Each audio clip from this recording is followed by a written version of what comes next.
नमस्कार, मी राणी यादव. आपण पाहतात सांगली मीडिया कम्युनिकेशन प्रस्तुत सी न्यूज बातमीपत्र चांगल्यासाठी बेधडक. बातमीपत्राला सुरुवात करूयात आज दिवसभरामध्ये घडलेल्या ठळक आणि महत्त्वपूर्ण घडामोडींपासून.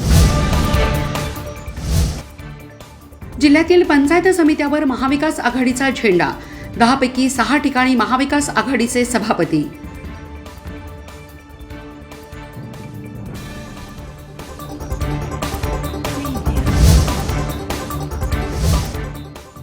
मिरज पंचायत समितीच्या सभापतीपदाच्या निवडणुकीत भाजपच्या सत्तेला सुरुंग. सभापतीपदी काँग्रेसच्या तन्वी कमलेकर तर उपसभापतीपदी शिंदे सेनेच्या ललिता शेजूळ विजयी. विविध मागण्यांसाठी कवठेमंकाळमध्ये सुशिक्षित बेरोजगारांनी काढला गाढव मोर्चा. प्रशासन व लोकप्रतिनिधींचा बेरोजगारांकडून निषेध व्यक्त.